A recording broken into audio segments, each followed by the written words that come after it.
সাকিব তামিমের উপরে বাংলাদেশে কোনো কিছু নাই। সাকিব তামিম এখন খেলছেন না, তারপরেও তারা আলোচনায়। সাকিব তামিমের যদি দুটা করে হাত যদি চারটা হয়, বাংলাদেশে ক্রিকেট কোথায় যাবে চিন্তা করতে পারবেন না। সাকিব আল হাসান সম্ভবত একটা ভালো ফেয়ারওয়েল পাবেন। আলহামদুলিল্লাহ আমাদের তামিম ইকবাল খুবই ভালো আছেন, তামিম ইকবাল ভালো হওয়ার পথে রয়েছেন।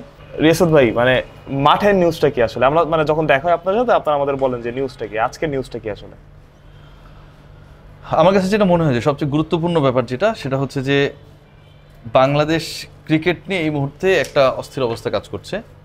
এবং আমি যতটুকু মানে বিভিন্ন জায়গায় নিউজ দেখছি, এটা আমার বা বিডি ক্রিকেট টিমের নিউজ না, বিভিন্ন জায়গায় বিভিন্ন ফোরামে বিভিন্ন প্ল্যাটফর্মে যে নিউজগুলো দেখছি, তাতে সাকিব আল হাসান সম্ভবত একটা ভালো ফেয়ারওয়েল পাবেন বা এরকম একটা চিন্তা ভাবনা সরকার এবং সরকারের বাইরে যে পাওয়ারফুল অংশগুলো রয়েছে তাদের মধ্যে কাজ করছে। আর আরেকটা ব্যাপার, আপনারা জানেন জিম্বাবুয়ের সাথে বাংলাদেশের খেলা রয়েছে। সো এই সংক্রান্ত দল ঘোষণা, দলে কারা আছেন না আছেন, এইগুলো নিয়ে একটু কাটাছেড়া চলছে। এর বাইরে আসলে কোনো এক্সাইটিং নিউজ এই মুহূর্তে নেই। কারণ এক্সাইটিং নিউজগুলো হয় কখন? যখন আপনার টপ ক্রিকেটাররা চলতি একটা লিগের মধ্যে থাকেন। বিপিএল নিয়ে কেন এত এক্সাইটমেন্ট হয়? Top cricketer outside Bangladesh, top cricketer of Bangladesh, তারা সবাই এখানটা টেক পার্ট করেন। কিন্তু এই মুহূর্তে যদি আপনি খেয়াল করেন, সাকিব আল হাসান দেশের বাইরে, তামিম ইকবাল আজকে দেশের বাইরে যাবেন, মাহমুদুল্লাহ রিয়াদ, মুশফিকুর রহিম নিয়ে ওই ক্রেজটা নাই, মাশরাফি বিন মুর্তজা অনেক আগেই আনঅফিসিয়ালি রিটায়ার্ড ক্রিকেটার। সো আমরা যে আসলে প্রপারলি কোনো একটা জিনিসকে নিউজের কাঠামোতে ভাববো, চিন্তা করব, ফলো করব, সেই এলিমেন্টসগুলো এক্সিস্টিংদের মধ্যে খুব কম। যে কারণে আসলে যেই টাইপের নিউজ আসলে আমরা খুঁজি বা দর্শকদের দেওয়ার চেষ্টা করি, সেটা আনএভেইলেবল। কিন্তু সাকিবের ব্যাপারটা তো আসলে বড় একটা নিউজই হতে পারে যদি সাকিবের ফেরানোর চেষ্টা করা হয়। সেক্ষেত্রে আসলে বিসিবির রোল কতটুকু থাকবে, আর মানে বর্তমান যে সরকার আছেন তাদের রোল আসলে কতটুকু থাকবে? আসলে তাদের কি মানে তাদেরও কি প্ল্যান আছে সাকিবকে ফেরানোর? এরকম কথা না বিসিবি চেষ্টা করছে। বাংলাদেশ ক্রিকেট বোর্ড চেষ্টা করছে এরকমটা না। বাংলাদেশ ক্রিকেট বোর্ড চেষ্টা করছে না, বা বাংলাদেশ ক্রিকেট বোর্ডের চেষ্টা করার অবস্থায় বাংলাদেশ ক্রিকেট বোর্ড নিজেরা যে আসলে করতে পারে সেটা ভাবেও না। আর এর বাইরে যে উইংটা দেখেন, এখানে কিন্তু দুইটা আপনার পাওয়ার মেকানিজম আছে। বাংলাদেশ আওয়ামী লীগ বাদ, জাতীয়তাবাদী দল বাংলাদেশ বিএনপি তারা আছে, এবং এই মুহূর্তে একটা ইন্টারিম গভর্নমেন্ট আছে। ইন্টারিম গভর্নমেন্টের যে অবস্থানটা সেটা হচ্ছে সাকিবের ব্যাপারে 50-50। আপনি দেখবেন যে একটা সময় আসিফ নজরুল তিনি বলেছিলেন যে সাকিব আল হাসান হত্যা মামলার আসামি, এটা তিনিও বিশ্বাস করেন না। এরকম যে ঘটনাগুলো ঘটেছে এগুলো থেকে তাকে মুক্ত করে দেওয়া হবে, অনেকটা ভাষাটা এরকম ছিল। স্পেসিফিক তারা আমি বলতে পারবো না, কিন্তু এটা আমরা সবাই জানি। আবার যদি আপনি খেয়াল করে দেখেন, বিএনপির যে অবস্থানটা, ইশরাক হোসেন তিনি প্রয়াত মেয়র সাদেক হোসেন খোকার ছেলে, তিনিও দক্ষিণ সিটি কর্পোরেশনের মেয়রের দায়িত্ব নিতে যাচ্ছেন সামনে। তিনি বলেছেন যে এখানটা আসলে ভিক্টিমাইজ করা হয়েছে ক্রেজ দেখে, আপনি বড় ব্র্যান্ড আপনাকে ইউজ করছে, তাই না? আমরা দেখেছি ইভেলিতে অনেক বাটপারি হয়েছিল, ওখানটার এক সময় ব্র্যান্ড অ্যাম্বাসেডর ছিল আপনার তাহসানের মতো লোকজন। ইভেন বাংলাদেশ ক্রিকেট টিমেও তার স্পন্সর ছিল। এখানে আমরা মিরপুরের আশপাশে দেখেছিলাম। সো এখন কে কোন বাটপারির মধ্যে ফেসে যায় এটা কিন্তু আমরা জানি না, ঠিক না? এখন এই জিনিসটা অ্যাডমিট করতে হবে মাশরাফি এবং সাকিবকে, যে আসলে তারা কি ফেসে গেছেন, নাকি তারা এখনো উইলিংলি ওই ব্যাপারটাকেই ক্যারি করতে চান। সেটার উপর ডিপেন্ড করবে whether they will take a great or good farewell or not. আপনার কি মনে হয় যে সাকিব আসলে সেটা করবে? ইদানিংকালে আপনি সাকিবের পোস্ট হয়তো বা দেখেছেন, আসলে এটা এখন আসলে আগে হলে হয়তো বা সাকিব সেটা মেনে নিতে পারে। সাকিব আসলে যেসব সিচুয়েশনের মধ্য দিয়ে গেছে বা অনেকবার দেশে আসতে চেয়েছে, দুবাই এসে ফেরত গেছে, সাকিবের পক্ষে বা সাকিবকে মানানো এতটা সহজ হবে এখন? আমার কাছে যেটা মনে হয় সেটা হচ্ছে যে খুব গুরুত্বপূর্ণ ব্যাপার। দেখেন, বাংলাদেশের রাজনীতিতে কিন্তু যখন আওয়ামী লীগ সরকার ছিল তখনও বিএনপির অনেকে আবার পলিটিক্স করছে, দেশে ছিল, হ্যাঁ, রাস্তায় ছিল, আবার কেউ কেউ কোথাও ছিল না কিন্তু ঘরে বসে ছিল, ডানে বামে কোথাও ছিল না। তো সাকিব মাশরাফির ব্যাপারে আমার কাছে মনে হয় যে সরকার বলেন বা বিএনপি বলেন, এই দুইটাই তো আসলে মানে পাওয়ারের ভরকেন্দ্র না। এদের চিন্তা ভাবনাটা অনেকটা এরকম যে তারা তাদের মতো করে ক্রিকেটীয় ব্যক্তিত্ব হিসেবে যদি বাংলাদেশে আসতে চায়, কাজ করতে চায়, এটাতে তারা আসলে কোনো ইন্টারফেয়ার করবে না। কারণ এইটার মধ্যে আমি কোনো ভুল দেখি না। তো সাকিব মাশরাফির আদর্শ থাকতেই পারে, আপনার আদর্শ থাকতেই পারে, আমাদের এখন পৃথিবীর সবার আদর্শ তো মিলবে না। আমি কি বুঝতে পারছি? বেহেশতের মধ্যেও শয়তান ছিল, ইবলিশ ছিল, ঠিক না? তো দুনিয়াতে তো এরকম ধরেন অনেক টাইপের মত থাকবে, অনেক টাইপের ভিউজ থাকবে, অনেক টাইপের ফিলসফি থাকবে। এখন সেটাকে আপনি ডেমোক্রেসিতে কন্ট্রোল করতে পারবেন না। কিন্তু ভিন্ন ভিউজের মানুষও তো এখানে ক্রিকেট বোর্ডে ছিল, নাজমুল হাসান বাবরের সময় ছিল না, পোস্টেড ছিল, বড় পদে ছিল। সো ওইভাবে যদি সাকিব মাশরাফি যে তারা এখানে পলিটিক্স করছেন না, বাট তাদের যে অগাধ ক্রিকেট জ্ঞান, তাদের যে কন্ট্রিবিউশন, বাংলাদেশের ক্রিকেটে তাদের কন্ট্রিবিউশন তো কোনো দল অস্বীকার করে না, সেটাকে তারা কাজে লাগাতে চান, দিতে চান, সেই জায়গাটা আমার কাছে মনে হয় না যে কেউ বাধা হবে। সেটা গভর্নমেন্ট হতে পারে, সেটা বিএনপি হতে পারে।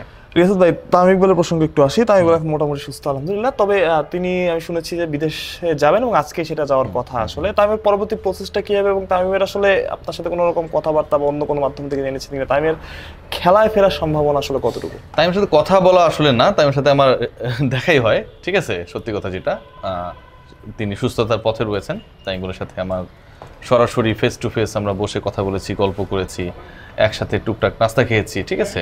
আলহামদুলিল্লাহ আমাদের তামিম ইকবাল খুবই ভালো আছেন, তামিম ইকবাল ভালো হওয়ার পথে রয়েছেন। আর সবচেয়ে যেটা বড় ব্যাপার কি, খেলার থেকে বড় ব্যাপার তামিম ইকবাল যে খুব বেশি কম্পিটিটিভ ক্রিকেট খেলছেন তা কিন্তু না।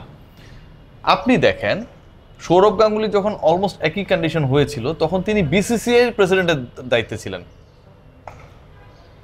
তিনি সুস্থ হয়ে 2 সপ্তাহ পরে আবার অফিস করা শুরু করেছেন। তো যে ঘটনাটা ঘটেছিল সেখান থেকে মৃত্যু মুখ থেকে তামিম ইকবাল ফেরত এসেছেন এবং তাকে সুস্থ রাখার জন্য যে প্রসেসগুলো ইনিশিয়ালি নেওয়া দরকার সবগুলো নেওয়া হয়েছে।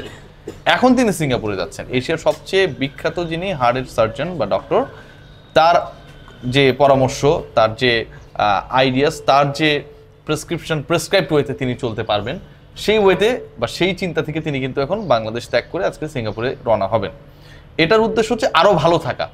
এটার মানে কিন্তু এই না বাংলাদেশে তার ট্রিটমেন্ট খারাপ হয়েছে, এটার মানে এই না যে তামিম ইকবাল নিজে ডিসস্যাটিসফাইড, আমার সাথে তার কথা হয়েছে। তামিম ইকবাল তো ডিসস্যাটিসফাইড না, Tamim Iqbal happy with the treatment he got. আপনার সাথে তামিমের কথা হয়েছে ভাই, একটা জিনিস জানার জন্য আসলে এটা আসলে সবাই জানতে চায়, সাকিবের ব্যাপারে তামিমের রিঅ্যাকশনটা কি? নিশ্চয়ই এই ব্যাপারে আপনার কথা হয়েছে টুকটাক। শুনেন, তামিম ইকবাল কখনোই সাকিবের ব্যাপারে নেগেটিভ ছিল না, প্রথম কথা যেটা। সো এখানটা যদি আমি বলি সাকিবের ব্যাপারে তামিমের অ্যাকশন রিঅ্যাকশন খুবই পজিটিভ, তার মানে কি তামিম অতীতে সাকিবের ব্যাপারে নেগেটিভ ছিল? না না, মানে তার আসার ব্যাপারটা, মানে অনেক রকম কথা তো হয়েছে বা তাদের মধ্যেও আসলে কথা বলা বলি বন্ধ হয়েছিল, সবাই মোটামুটি জানে, ওপেন সিক্রেট আসলে সবার মধ্যে হতে পারে।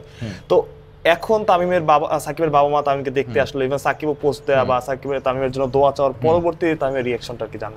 আমি আপনাকে এটুকু স্পেসিফিক ভাবে বলি যে কারণেই ঝামেলা হোক না কেন, ধরেন আপনার আমার মধ্যে ঝামেলা হয়েছে, এটা আমি একদম মানে উইথ কনফিডেন্স, এটা তামিম ইকবালকে আপনি জিজ্ঞেস করেন যে রিয়াসাত ভাই এভাবে বলছে, ঠিক আছে, এটা এভাবেই চালাবেন।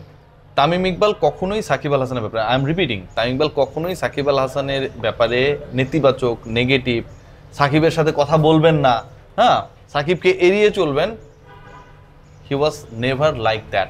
আমি কি বুঝাতে পারছি? কখনোই এই অবস্থানে ছিলেন না। ইভেন তামিমের দেখার জন্য সাকিবের বাবা মা বা সাকিবের তামিমের জন্য দোয়া চাও যে ব্যাপারগুলো, সাকিব ওই সময়টাই যে রোলে ছিলেন বন্ধুর জন্য, তামিমের রোলটা এই সিচুয়েশনে মানে এই ম্যাসিভ কার্ডিয়াক অ্যারেস্টে পড়ার আগের থেকেই সাকিবের জন্য সবসময় ছিল। যদি এরকম রোল না থাকতো, বিভিন্ন সময় আপনি যত ইন্টারভিউজ আপনি দেখবেন সাকিবকে নিয়ে নেগেটিভ যত ডিসকাশনস হয়েছে, তত বেশি পজিটিভ কথা তামিম ইকবাল সাকিবকে নিয়ে বলেছে। বিভিন্ন জায়গায় আপনি দেখবেন কখনো নেভার এভার বলেছে। সাকিব আল হাসানকে নিয়ে বা বাংলাদেশ ক্রিকেট নিয়ে তামিম ইকবাল সবশেষ 2টা যে ইন্ডিভিজুয়াল ইন্টারভিউ দিয়েছে, সেই 2টা তো আমার করা, আমি রিয়াসাত আজিম করেছি, আমি করেছি না। একটা হচ্ছে অ্যালেক্স হেলসের ওই ঘটনা যেদিন ঘটলো, আর একটা হচ্ছে তিনি আনুষ্ঠানিক রিটায়ারমেন্টে পরে তামিমের বাসায় গিয়ে তো আমি করেছি। কোনোখানে আমি এতবার তাকে মানে ফর্মালি যখন ইন্টারভিউ নিই, তাকে যে পিঞ্চ করার চেষ্টা করেছি সাকিব, হাতুরা সিং, একটা নেগেটিভ কথা বলেছে। তো সাকিব হচ্ছে এমন একজন তামিমের কাছে হয়তো তাদের সম্পর্ক নানা বাক প্রতিবাকের মধ্যে দিয়ে গেছে, কিন্তু কখনোই Tamim Iqbal is negative about Shakib Al Hasan এরকম ভাবার কোনো সুযোগ নেই। এবং যে ঘটনাটা ঘটেছে, সাকিব আল হাসান যেটা করেছে, এক্সটেন্ড করেছে বন্ধুত্বের যে জায়গাটা, সাকিব আল হাসান এরকম কোনো ক্রিকেটারকে নিয়ে অতীতে কখনো পোস্ট করেছেন কিনা আমি দেখি নাই। সাকিব আল হাসানের মতো একজন কঠোর মানুষ এরকমভাবে তার বাবা মাকে পাঠানো, তামিমকে ভাই মেনশন করে ইয়ে করা, এগুলা, তারপরে আমাদের ভাবিকে কল করা, তামিম গেলে ওয়াইফকে তিনি কল করেছেন, আরও একজন রয়েছেন আমাদের প্রিয় মানুষ, তার সাথেও যোগাযোগ হয়েছে, তার আমি নাম মেনশন করবো না যেহেতু না বলা আছে। সো ওভারঅল সাকিব আল হাসানের যে রোলটা, আমার কাছে মনে হয় তামিম সাকিবের সম্পর্কটা এরকমই থাকা উচিত। সাকিব তামিমের উপরে বাংলাদেশে কোনো কিছু নাই, সাকিব তামিম এখন খেলছেন না, তারপরেও তারা আলোচনায়। সো বাংলাদেশ ক্রিকেটের সবচেয়ে বড় রিয়েলিটি হচ্ছে সাকিব তামিম। সাকিব তামিমের যদি দুজনের যদি 2টা করে হাত যদি 4টা হয়, বাংলাদেশে ক্রিকেট কোথায় যাবে চিন্তা করতে পারবেন না। এই ক্যাচালগুলো, এই গ্যাঞ্জামগুলোর জন্যই তো আমরা পিছিয়ে পড়ি। তখন বিসিবির অ্যাডমিনিস্ট্রেশনে সাকিব তামিম আসলেন, একসাথে কাজ করলেন, হতে পারে তাদের ভূমিকা ভিন্ন। আপনি ভাবতে পারেন বাংলাদেশের ক্রিকেট কোথায় যাবে? তাদের থেকে অভিজ্ঞ, তাদের থেকে মাস্টারপিস বাংলাদেশে ক্রিয়েট হয়েছে, হয় নাই? সো আমার যেটা প্রত্যাশা যে যেটাই ঘটুক না কেন অতীতে, ভবিষ্যতে দুই বন্ধু আর এই জিনিসগুলোকে ক্যারি আউট করবে না। তামিম ইকবাল তো করে না, এটা আমি জানি, আমি বললাম যে আপনি আমাকে মেনশন করে তামিমকে বলেন যে আপনি রিয়াজ আদাজিম এভাবে বলছে, তামিম ইকবালের মধ্যে এগুলো নাই। সাকিব আল হাসানের মধ্যে যদি কেউ এসব ইনপুট দিয়ে থাকে, আমার কাছে মনে হয় সাকিব সেখান থেকে বের হচ্ছে।